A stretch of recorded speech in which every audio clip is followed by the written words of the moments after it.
So I'm delighted to welcome again Rabbi Garry Wayland to one of our regular speakers on Zoom and previously at Real Breakfast, and hopefully Bimhera of the Armenia will have breakfast again in person. Maybe we'll kick off again after Pesach when we'll be in need of some croissants after all that much. Anyway, okay, so over to Thank you, you. Rabbi Wayland. Thank you. Sure. Can you enable screen sharing, please? Yes, I can do. Where are we? 1 second.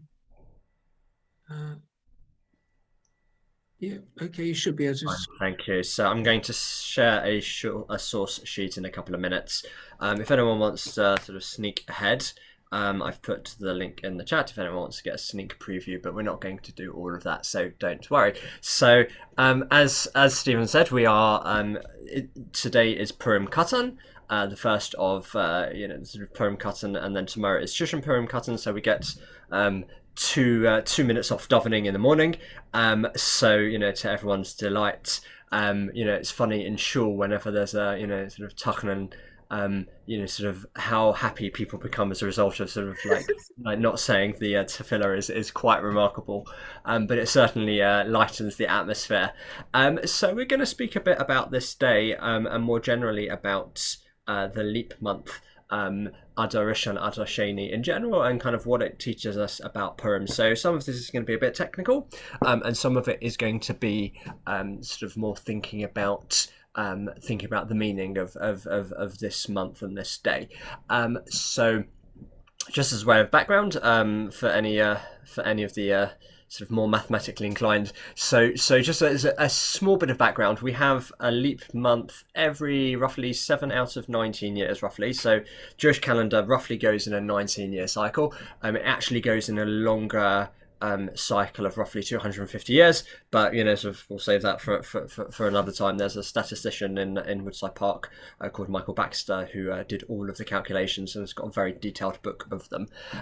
So we have the Jewish calendar. We obviously follow the month. The lunar month.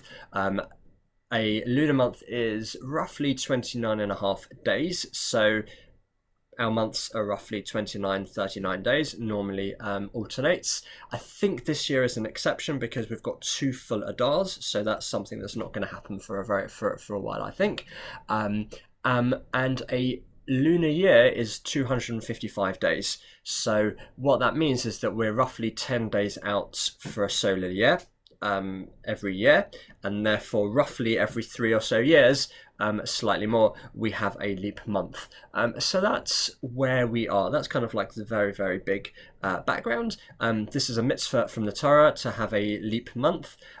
So at some point, that the Sanhedrin that would gather in Jerusalem and decide whether we need to have a leap month or not. It was based roughly on either astronomical calculations, so that Pesach had to fall out and Sukkot had to fall out close to the equinox or 60 days after the equinox, whatever. Again, quite technical. Sometimes they would make leap months if based on agricultural signs. So if, for example, there wasn't enough the grain hadn't started growing, or sort of the animals weren't yet mature, again depending on what the winter was like. So sometimes they would put in an extra month in order for to allow, as it were, nature to catch up. So those are a couple of mitzvot, very interesting mitzvot. Again, all of this calendar discussion is for another time. The fixed calendar is actually remarkably old. It happened in the times of the Gemara, so roughly about 350 CE. So the fixed calendar that we have is kind of older than people might imagine. So in the times of the Gemara, the Gemara sort of written, sealed roughly between 500 and 700 CE. So kind of, well in the Talmudic period. It has kept us going pretty solidly for the past 2,000 years. The calculations are absolutely remarkable that were set up. There's one graveyard somewhere in Cairo which is evidence of where there was a bit of an argument about 1100 years ago. Again, we'll save that for another time. So we're going to look at Purim Katan, which is today. So we're going to have a look at a couple of sources to do with this day, and then we're going to have a look at a source from the Shem Shmuel, which is going to discuss kind of the deeper meaning of it. Am I sharing the right screen here? Let's try. Can you see the source sheet, everyone? Have I put the right one up? Yeah. Fine. Okay, that should. Hopefully you can see the source sheets here. Let's see if I can make it a bit bigger. There we go. So we're going to look at the Gemara and the Shulchan Aruch, sort of the classical sources, and then we're going to fast forward in time a little bit. So this is the Mishnah in Megillah, so quite a well-known Mishnah, which discusses the Megillah and leap years. So the Mishnah says that I'm going to translate from the Hebrew. You've got the English there in front of you. So if they read the Megillah during the first Adar, and then the year became a leap year, so then you read it in the second Adar. There is no difference between the second Adar and the first Adar except the reading of the Megillah and the giving of the gifts to the poor. Okay, so that's the general principle over there. And when I read this the other day, I did realise there's an ambiguity, I think, in the Hebrew, in the English translation. Okay, so there's an ambiguity in the English translation which is going to play itself out quite nicely in a minute. Anyone spot the ambiguity here? It's the first line of the English translation.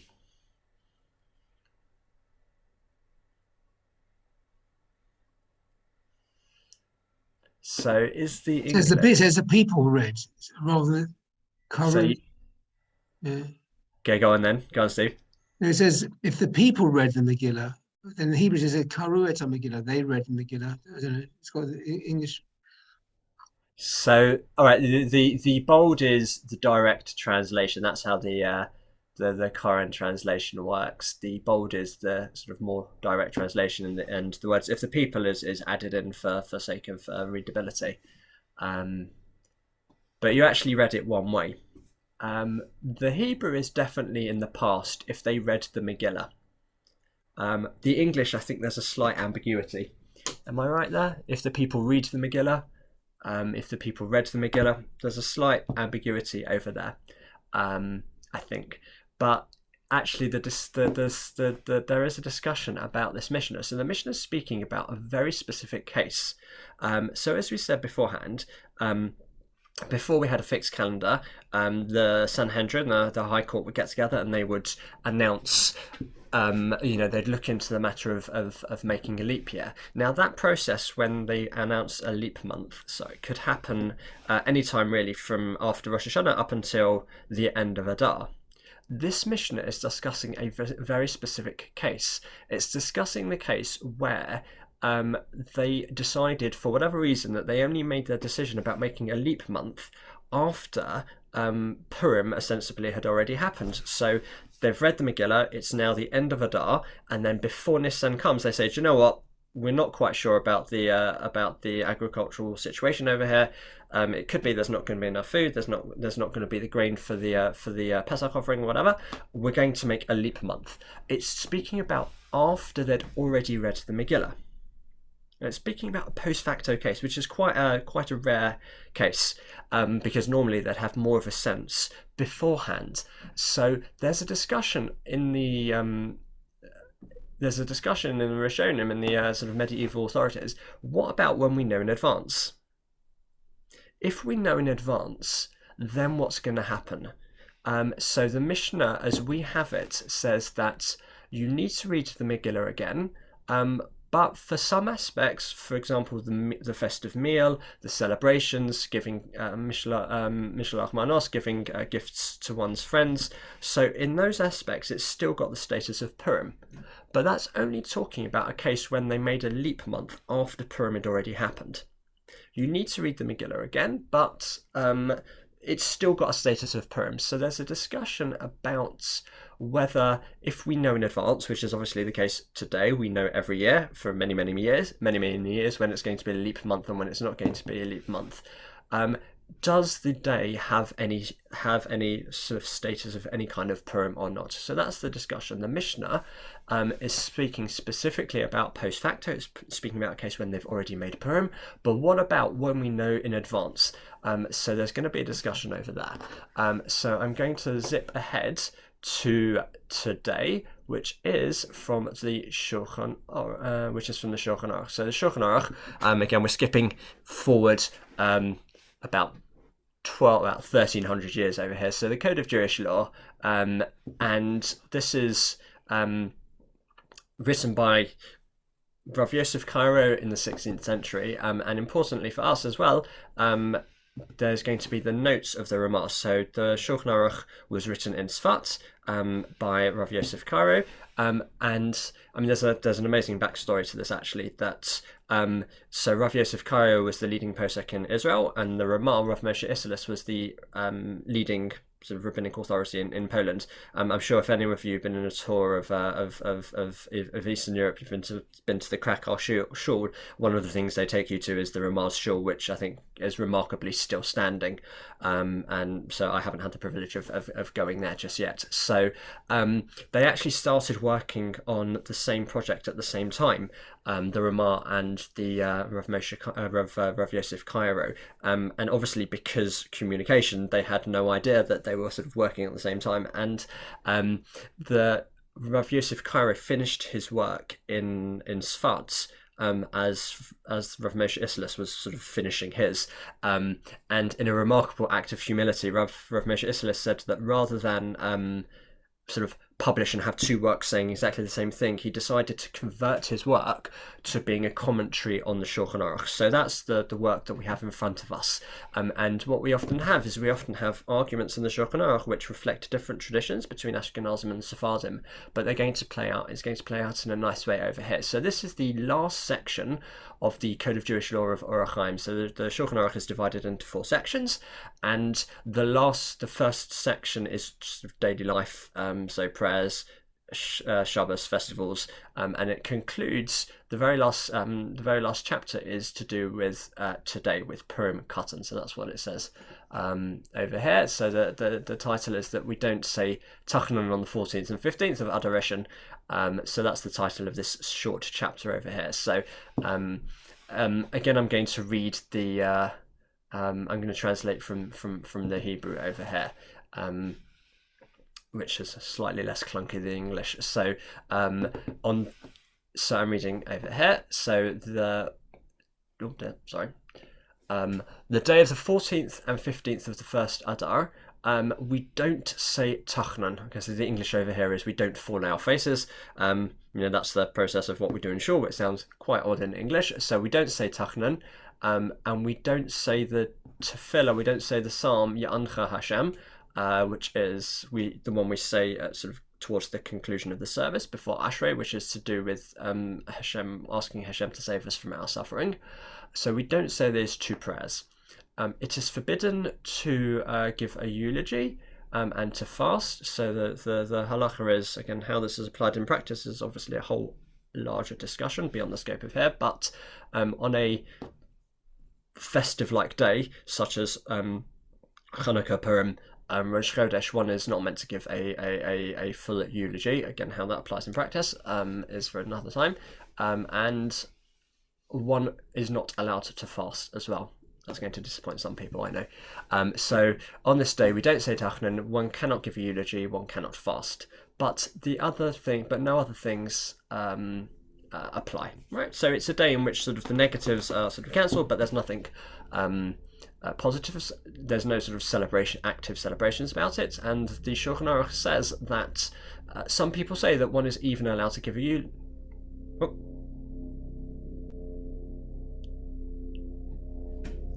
One second, okay. Let's go back to there. Okay. So Shulchan Aruch says that some people even allow saying a eulogy and fasting. Okay, so according to the opinion of the Shulchan Aruch, so that's the Rav Yosef Cairo, the day is like a normal day, except you don't say sort of the sad aspects of davening. And then comes along the Ramah. so Rav Moshe Isserles in Poland, and says as follows: that we go with the first opinion, that one does not say sad prayers, and then he goes a bit further and says that some people say that one is obligated to increase one's feasting and one's joy on the 14th of this day. Right, as in that he says that there are some people who say that it's actually got the status of a Yom Tov, it's got the status of a festival, a bit like Purim, and therefore we should have a festive meal. We don't have this practice, but nevertheless one should increase one's meal a little bit in order to fulfill the opinions of the stringent ones. So I think this is a stringency I think most people are quite happy with, that one should increase one's feasting a little bit in order to fulfill the stringent opinions. So that's the Ramah over here. So he kind of like navigates these different opinions. That there are some people who say, according to the Ramah, that one should have a full-blown festive meal. We don't go quite that far, but it's good to have a small celebration. So in practice, double desserts, or sort of have desserts or whatever, whichever way you would normally sort of make a meal a bit more festive, one should do that. And then he concludes with this glorious line that we might pick up on a little bit later, from Mishlei, from Proverbs: for the good of heart, it is always feasting. Okay, the good of heart, it is always feasting. And with that, that's actually the first section of the Shulchan Aruch concluded. So we've got this wonderful argument over here, which really links back to what we were saying before, that when we've got this day, Purim Katan, is it, what level of Yom Tov does it have? Is it kind of like a normal day? We might not say negative prayers on it, but effectively it's a normal day. Or is it a quasi-celebration? So again, just linking in with the two ways that the commentaries read the Mishnah. Is this day kind of still have a status of Purim to an extent, or is it sort of just almost a blank day? So this actual discussion plays itself in many in many circumstances about what the status of this month is. Is this month in effect a is it Adar Rishon? Is it a repetition? Is it a preparation for the forthcoming month, or is it a sort of a blank month? It's the same really as Shvat, but we call it Adar Rishon, but really it's kind of just its own month, it's its own thing, and this plays itself in many different ways. So for example, yahrzeit, if someone has a yahrzeit in a regular year, when's their yahrzeit observed in a leap year? But mitzvah boys is another one. There's quite a few big discussions about specifically whether this month is a repetition of Adar, is it a preparation for Adar, or is it its own month to itself? And again, we see it a little bit over here, this discussion about what's the status of today. Is the status of today, is it kind of a mini celebration, or is it kind of just, okay, parov, as it were? So that's the discussion over here. Now, I want to fast forward, to the question of why does this actually happen? So this is kind of the halacha. That's the, what's going on. We've got this month, and there's a discussion about whether it's a preparation for Adar, or whether it's kind of its own thing and is therefore a parov day. So, but the question is that, why and what is this meant to teach us? So there's a commentary that that I'm sure many of you have heard of, which is the Shem Shmuel. Let's have a look at him while we're here. So this is here we go. So this is the Shem Shmuel. So he was a Hasidic Rabbi who died in 1926. He had two sons, one of whom perished in the Warsaw Ghetto, the other one who left before the war and went to Israel, and I think they've got a shul in Tel Aviv still. I don't think it's kind of a big Hasidic sect anymore, but the shul is still active. So that's the Rabbi of Sokachov.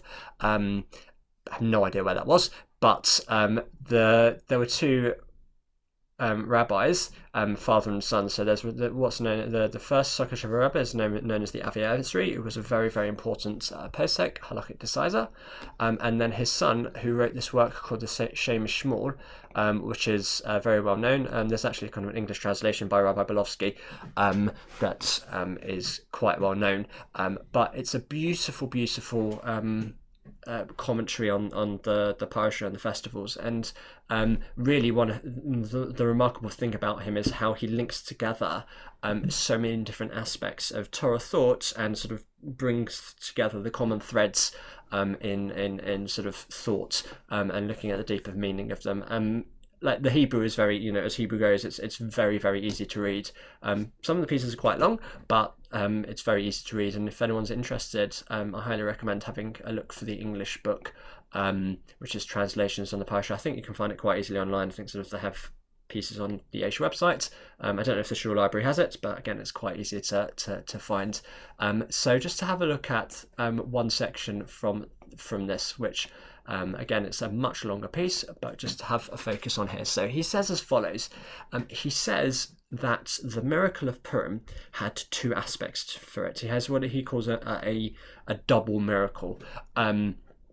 It's got a twofold aspect to the miracle. So he says that the miracle of Purim, obviously we were persecuted by Haman, we were signed up for death, and then we were saved. So he says there's two aspects of this, of the miracle, and and the way that he phrases it, says that there's the aspect of the salvation of the Jews, but also the destruction of the evil. So as in he splits it, that's the fact that we were saved from imminent death, but also that the evil was destroyed. So whether it was the fact that Haman and his sons were destroyed, or the people that tried to attack the Jews in the aftermath were killed, or also the fact that we find that the many of the enemies of the Jews were misyahadim, they converted. Okay, we'll leave that as an aside. The Megillah describes that many people converted. There's a discussion about what level of conversion that was, but anyway, we see that there was the evil at the time and its various levels was wiped out. So he says that the miracle of Purim had two aspects to it. It was kind of a this Jewish salvation, a personal story, and then there was a separate story of the destruction of the evil in the world at that time. And he says that Purim has two aspects to it. And this is where he goes through and describes sort of like links together lots and lots of different aspects. So he says, for example, that the mitzvot of Purim are divided into two categories. There's ones which sort of celebrates the Jewish story, which is he describes as the reading of the Megillah and the feast. So that's kind of our personal thanks to Hashem. And there's also kind of the mitzvot which are out in the world. So giving money to the poor, giving gifts of food to friends. So those are mitzvot which are out there in the world. So there's our giving thanks to Hashem ourselves, and then there's giving, sort of making good in the world, which corresponds to our personal salvation, and then the destruction of the evil. So corresponding to that, we do good in the world correspondingly. So the mitzvot are divided into two sections for that. So linking back to our discussion, just slightly conscious of the time, he says that when we think about, I have no idea what it is. Okay, I'll just say outside, so that when we think about what the status of Adar is, the month of Adar, so really Adar has like a double status.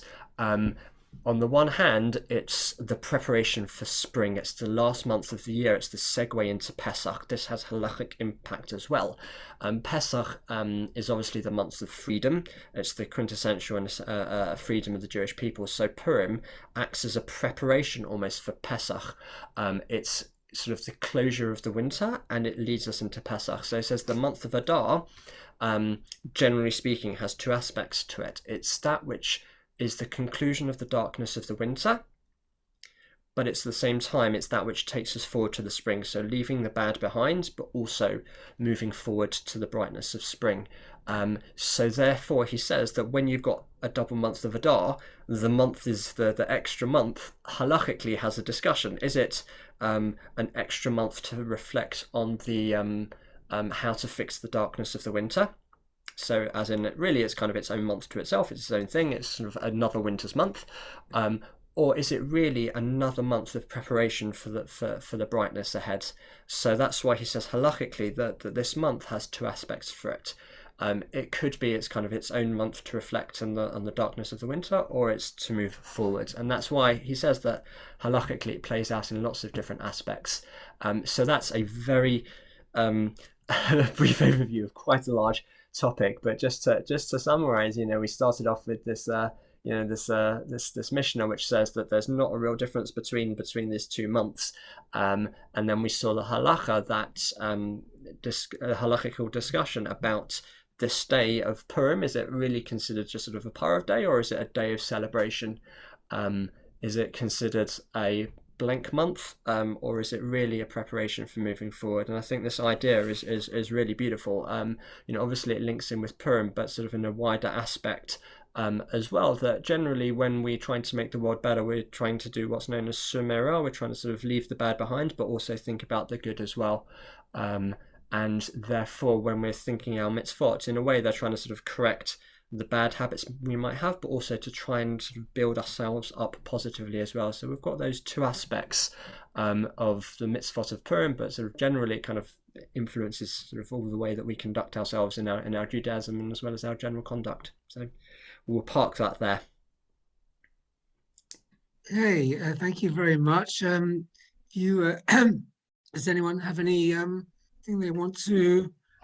Yes, Garry. Good morning. Yeah, hi.